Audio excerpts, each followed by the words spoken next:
목요일 새벽 예배를 하나님 앞에 올려드리겠습니다. 오늘 우리에게 주신 하나님의 말씀은 열왕기하 21장 말씀입니다. 이 시간 열왕기하 21장 16절에서 18절 말씀만 함께 보시겠습니다. 므낫세가 유다에게 범죄하게 하여 여호와께서 보시기에 악을 행한 것 외에도 또 무죄한 자의 피를 심히 많이 흘려 예루살렘이 끝에서 저 끝까지 가득하게 하였더라. 므낫세의 남은 사적과 그가 행한 모든 일과 범한 죄는 유다왕 역대의 지략에 기록되지 아니하였느냐. 므낫세가 그의 조상들과 함께 자매 그의 궁궐 동산 곧 우사의 동산에 장사되고 그의 아들 아문이 대신하여 왕이 되니라. 아멘. 오늘 함께 보실 열왕기하 21장 말씀은 유다왕 므낫세에 관한 기록입니다. 그는 12살이라는 어린 나이에 왕이 되어 55년 동안 통치했습니다. 므낫세는 조상 때부터 전해 내려온 여호와 하나님 종교에 만족을 느끼지 못했던 인물 중에 한 사람입니다. 그래서 그는 자기 스스로 많은 종교적인 행위를 시도하는 선구자의 역할을 했었지만 불행하게도 백성들이 하나님께로부터 멀어지게 하는 배교적인 행위들만 만들어냈습니다. 그가 저질렀던 악행들이 9절까지 크게 총 7가지 죄악에 대해 기록하고 있습니다. 하나씩 살펴보시면 먼저 여호와께서 이스라엘 자손이 보는 앞에서 쫓아낸 이방 사람들의 역겨운 풍속을 따랐다고 2절에서 기록합니다. 이스라엘의 정체성은 가장 기본적으로 열방 민족들과 차별됨에 있는 선민 사상인데 이들이 율법을 따르지 않고 세상 풍속을 따랐다는 것은 주의 백성들이 이방인들과 차이가 없게 되었다는 것입니다. 두 번째로 3절 말씀에서는 산당이 다시 성행하도록 조치를 취했다고 기록합니다. 므낫세의 아버지 히스기야가 온갖 비난과 정치적인 부담을 가지고 이루었던 종교개혁의 핵심이 바로 이 산당을 제거하는 일이었습니다. 그런데 오늘 말씀에서 므낫세가 이 모든 것을 지금 한순간에 원점으로 돌려놓은 것입니다.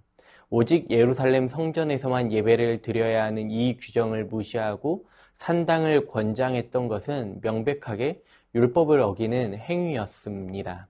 세 번째로 그는 바알 종교를 장려하고 아세라 목상을 세웠다고 3절에서 기록합니다.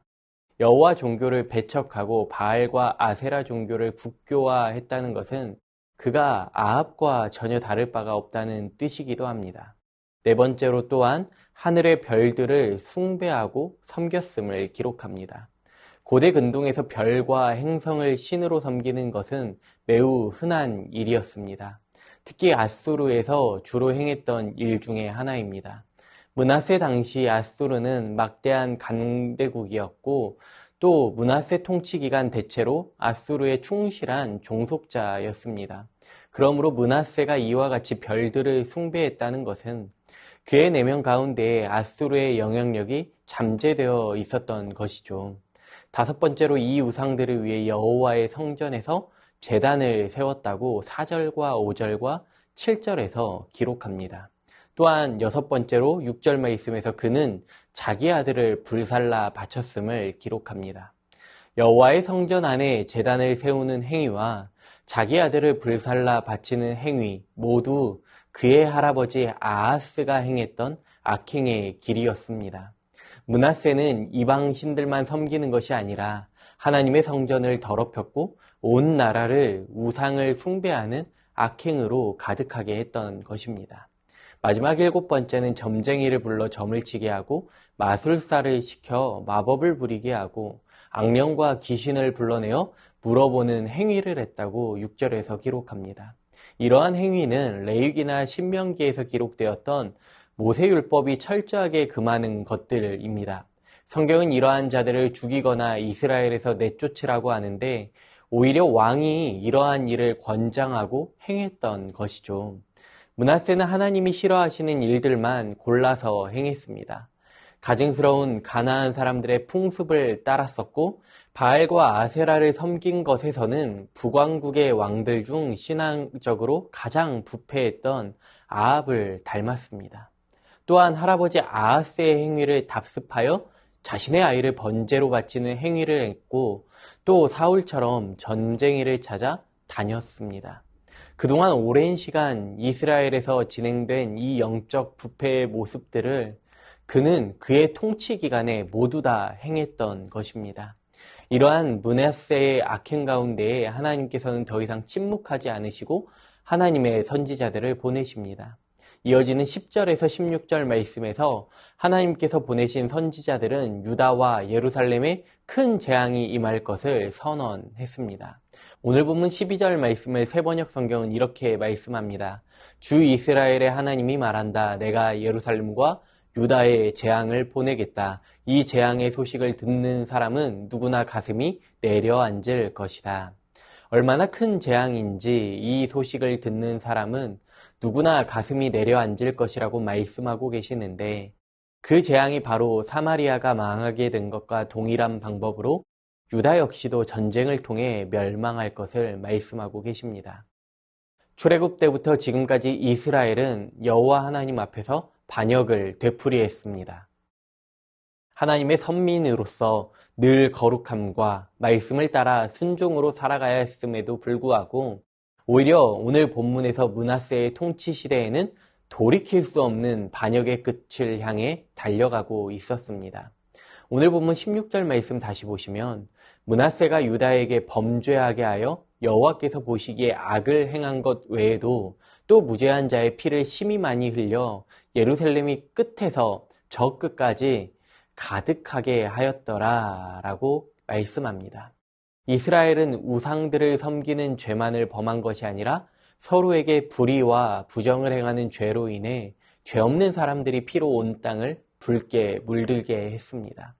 종교적인 부패와 타락이 결국 사회의 정의가 몰락하게 되었습니다. 죄로 인해 모든 것이 무너지었고 죄로 인해 모든 것이 파괴되었습니다. 우리는 이 열왕기서 말씀을 통해 기억해야 할 한 가지 중요한 사실이 있습니다. 그것은 바로 하나님께서 모든 사람의 인생을 평가하신다는 것이죠. 다니엘서를 보면 하나님께서 벨사살 왕을 평가하실 때 메네메네 데겔 우바르신이라는 말씀을 하셨습니다. 무슨 말씀입니까? 왕을 저울에 달아보니 부족함이 보였다는 것이죠. 또한 북이스라엘을 허물 때에 사용하셨던 측량줄과 아합 가문을 무너뜨릴 때에 쓰셨던 다림줄로 남유다를 멸망시키겠다는 말씀을 하셨습니다. 무슨 말씀입니까? 다림줄은 건축자들이 건물이 기울었는지 측정할 때 사용하는 줄인데 하나님께서는 이 하나님의 다림줄, 즉 하나님의 말씀을 기준으로 바르고 의롭게 사람들을 평가하시겠다는 것이죠. 그러므로 우리는 늘 코람데오의 신앙으로 살아가야 합니다. 다른 것이 아니라 하나님 앞에서 살아가야 하죠. 하나님께서 눈앞에 보이지 않는다는 이유로 하나님의 평가를 의식하지도 두려워하지 않는 이와 같은 어리석음에서 벗어나야 합니다. 오늘 말씀에서 하나님께서는 므낫세의 악행을 처음부터 끝까지 모든 것을 지켜보셨고 그에 따른 심판 역시도 하셨습니다.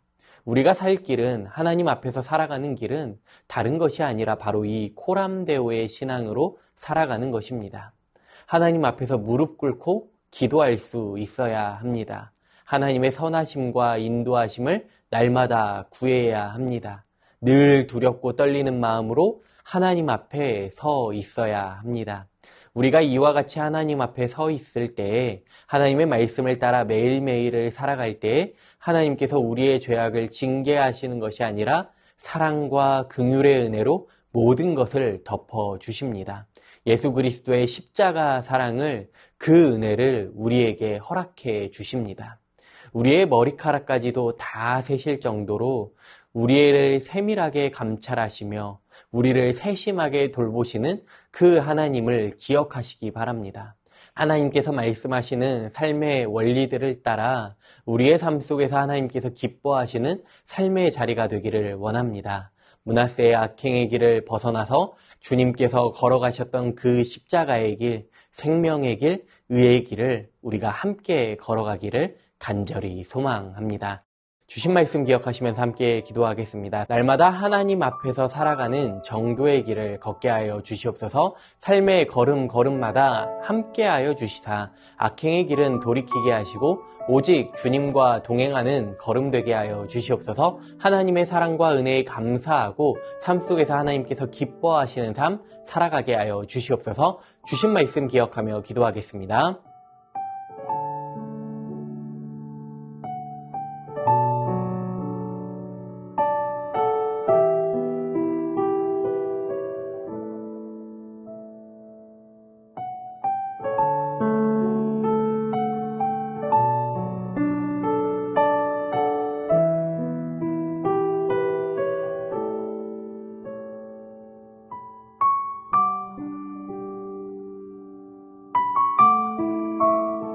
나라와 열방을 위해 기도합니다. 대한민국이 하나님을 경외하는 나라 되게 하시고 위정자들이 국가와 국민을 위해 섬기게 하여 주시옵소서. 의료 대란 문제가 속히 해결되게 하여 주시옵소서. 전쟁과 재난의 아픔으로 고통하는 자들을 주님께서 위로하여 주시고 참된 평화와 평안만이 넘쳐나는 이 나라와 열방 되게 하여 달라고 함께 기도하겠습니다.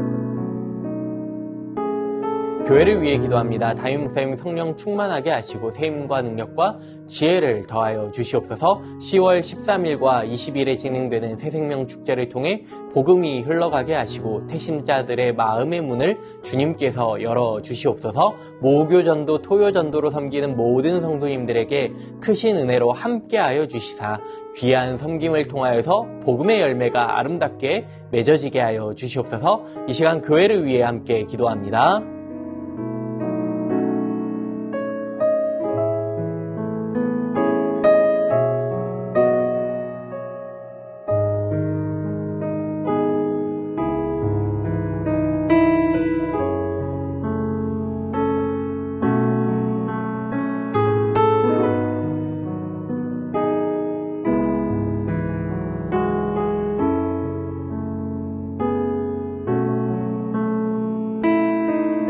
마지막으로 선교사님과 환우분들을 위해 기도하겠습니다. 오늘은 탄자니아의 김현석, 고미라 선교사님 위해 기도하실 때에 두 도시를 오가면서 사역하고 있는데 안전으로 지켜주시고 이 시간을 통해 주님의 마음을 알아가는 귀한 시간 되게 하여 주시옵소서. 얼마 전 사역 차량에 문제가 생겨 수리를 하게 되었습니다. 장거리 이동이 많은 지역에서 차량 문제가 발생하지 않게 늘 보호하여 주시옵소서. 환우분들을 위해 기도합니다. 박가숙 원사님 10월 1일 뇌수막종 수술 이후 회복 가운데 있습니다. 원전한 회복 이루어지게 하여 주시옵소서. 박훈규 집사님 뇌경색으로 치료 후 재활하고 있습니다. 몸의 모든 기능을 주님께서 완전하게 회복시켜 주시옵소서. 박세은 집사님 유방암 발병 이후 뼈로 전이된 상황입니다. 수술 시기를 놓쳐서 표적 항암제 치료만 지속하고 있는데 지속된 통증으로 어려운 상황 가운데 있습니다. 통증이 사라지게 하시고 속히 회복되게 하여 주시옵소서. 양금숙 성도님 췌장암이 재발하여 9월 23일 방사선 치료를 진행하였습니다. 치료 후에 하나님 모든 시간 가운데 함께하여 주시고 회복시켜 주시옵소서. 박경희 집사님 뇌수막종 수술 이후 회복 가운데 있사오니 잘 회복될 수 있도록 은혜 베풀어 주시옵소서. 안행순 집사님 위암 수술 이후 회복 가운데 있습니다.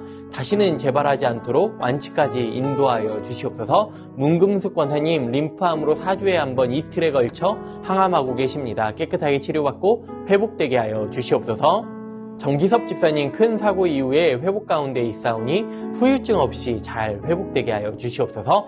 염점동 집사님 3개월에 한 번씩 검사를 진행하고 계십니다. 운동만 잘 하시면 이제 암으로부터 자유할 수 있다고 하시는데 끝까지 주님께서 치료하여 주시옵소서. 조국빈 집사님 검사 결과가 잘 나와서 이제 먹는 항암약도 중단하셨습니다. 10월에 검진 받으시게 되는데 건강을 잘 유지하게 하시고 완치까지 인도하여 주시옵소서. 한양님 권사님 목 디스크 통증으로 치료받고 계십니다. 속히 통증이 사라지게 하시고 건강한 일상 살아가게 하여 주시옵소서. 최기숙 집사님 유방암으로 항암 마치고 수술까지 마쳤습니다. 12월까지 표적 치료하는데 모든 치료의 과정 가운데 하나님 함께하여 주시고 깨끗하게 회복되게 하여 주시옵소서. 김민정희 집사님 갑상샘 암으로 2차 방사선 치료 마쳤습니다. 3개월 후 혈액검사 결과가 정상으로 나올 수 있도록 회복시켜 주시고 모든 과정을 하나님께 맡기고 잘 감당할 수 있도록 힘을 더하여 주시옵소서. 이정희 집사님 담도암 수술 이후 회복 가운데 있사오니 완치까지 주님 인도하여 주시옵소서. 권호승 원사님 계속되는 항암 가운데에 잘 견뎌내실 수 있도록 체력 주시고 깨끗하게 회복시켜 주시옵소서. 노성빈 형제님 크론병으로 인한 주사제 치료 이어오고 있습니다. 부작용 생기지 않게 보호하여 주시고 예배를 통해 하나님과의 관계가 회복되게 하여 주시옵소서. 이외에도 수술 이후에 회복 가운데 계신 분들, 항암 치료 가운데에 계신 분들, 크고 작은 질병으로 주님 앞에 기도하는 모든 환우분들의 몸과 마음을 회복시켜 달라고 마지막으로 선교사님과 환우분들 위해 기도하시고 개인 기도하겠습니다.